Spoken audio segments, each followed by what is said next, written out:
आज हम जो कहानी जानेंगे वो है शेर के बच्चों को पाला गोरिल्ला ने। एक घने जंगल का शासक था शेर। शेरनी हर समय शेर के साथ ही रहा करती थी। जंगल के सभी जानवर इस शेर की जोड़ी को देख घबराकर भाग जाया करते थे। एक दिन शेर और शेरनी साथ में शिकार के लिए निकले, पर उनकी दहाड़ की आवाज सुनकर सभी दौड़े चले जा रहे थे, सिवाय एक गोरिल्ला के जो पेड़ के ऊपर बैठकर शेर को देखकर चिढ़ा रहा था। गोरिल्ला का इस तरह चिढ़ाना शेर को बर्दाश्त नहीं हुआ। अरे ओ, मुझसे घबराकर पेड़ पर चढ़कर बैठे पागल हरकतें करने में हिम्मत नहीं। हिम्मत है तो मेरे सामने आके दिखा, मुझसे लड़कर जीत कर दिखा।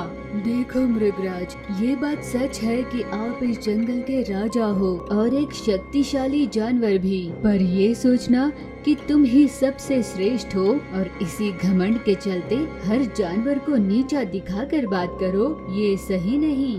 तुम जंगल के राजा हो तो तुम्हें अपनी इज्जत खुद रखनी होगी। अपनी ताकत और अधिकार के बल पर नहीं, बल्कि सबसे प्रेम भाव से बात करना सीखो। तब जंगल के सभी जानवर तुम्हारे साथ स्नेह से रहेंगे, तुम्हारा आदर करेंगे।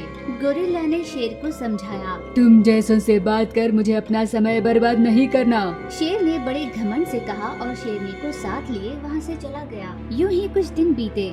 जंगल के सभी जानवर हर समय शेर की बुराई किया करते थे। इस तरह किसी भी जानवर के शेर और शेरनी के सामने न आने की वजह से कई दिनों तक उन्हें आहार ही नहीं मिला। शेर के कई कोशिशों के बाद उन्हें थोड़ा बहुत ही आहार मिल पाता था। यूं ही एक दिन शिकार पर निकले शेर राजा को थोड़ा ही आहार मिला, जिसे लेकर वो अपनी शेरनी के पास गया। तुम पहले से ही गर्भवती हो, इस आहार को तुम खा लो, मैं फिर से अपने आहार का बंदोबस्त कर लूँगा। ये सोचकर शेर राजा फिर से जंगल की ओर निकला, पर वो लंबे समय से भूखा था, इसीलिए उसमें ज्यादा चलने की ताकत नहीं थी। ठीक उसी समय वहाँ पर दो लकड़बग्गाए आए। देखा तुमने, जो शेर हर समय अपनी आड़ आया करता था, देखो तो आज वो कितना कमजोर नजर आ रहा है। चलो यही सही मौका है, चलकर उसका खात्मा कर देते हैं, फिर तो इस जंगल पर अपना ही शासन होगा। यूँ दोनों लकड़बग्गाओं ने सोचा और तुरंत शेर पर हमले के लिए निकल पड़े। शेर ने अपनी ओर से पूरी ताकत लगाकर लड़ने की कोशिश की कि दो लकड़बग्गाओं से सामना नहीं कर पाया। आखिरकार हार कर शेर मर गया।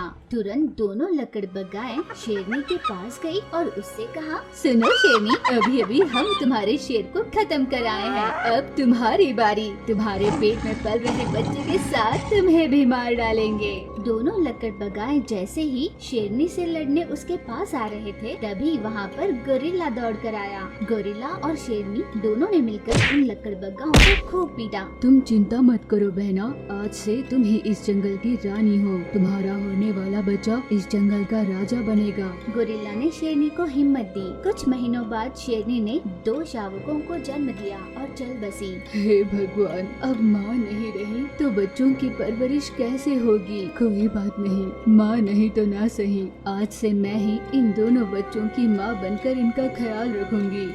बाकी जानवरों के खतरे से उन दोनों बच्चों को सदा बचा कर रखा करती। यूँ हर समय उन बच्चों का ध्यान रखा करती। समय बीता, शेर के बच्चे अब बड़े हो चुके थे।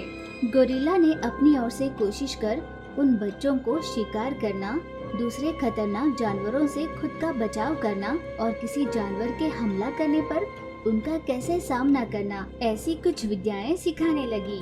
यूँ एक दिन गोरिल्ला जब अपने बच्चों के साथ थी, तब उनके पास चीता आया। उस चीते ने आकर गोरिल्ला से कहा, जब शेरनी की मौत हुई तभी इन बच्चों को भी उसके साथ मर जाना चाहिए था। इन शेरों को तुमने भला क्यों आसरा दिया? इन्हें पाल पोस कर बड़ा क्यों किया? तुमने इन्हें अपना दूध पिलाकर इन्हें बड़ा किया है, इसीलिए आज से मैं ही इस जंगल का राजा हूँ। आज के बाद तुम सभी को मुझे महाराज कहकर बुलाना होगा। गोरिल्ला ने कहा, अच्छा, तो तुम्हारा ये कहना है ना कि ये दोनों मेरी परवरिश में पले बड़े हैं, तो ठीक है, तुम अपनी पूरी ताकत लगाकर इन दोनों से लड़ कर दिखाओ। अगर तुम इस युद्ध में जीत गए तो इस जंगल का राजा तुम ही बनोगे और मैं इस बात को स्वीकार लूंगी और जिंदगी भर तुम्हारे पैरों में पड़ी रहूंगी, तुम्हारी सेवा करती रहूंगी। चीता और शेर के बच्चों के बीच युद्ध शुरू हो गया। बहुत देर तक इन तीनों के बीच लड़ाई चलती रही। आखिरकार दोनों शेरों ने मिलकर चीता को हरा ही दिया। हारा हुआ चीता वहाँ से दुम दबाकर भाग गया। चीता और शेरों के बीच हो रही इस लड़ाई को जंगल के सभी जानवरों ने देख लिया। सभी जानवरों ने अपना भावी राजा मान लिया। इस बात से गोरिल्ला की खुशी का ठिकाना नहीं था।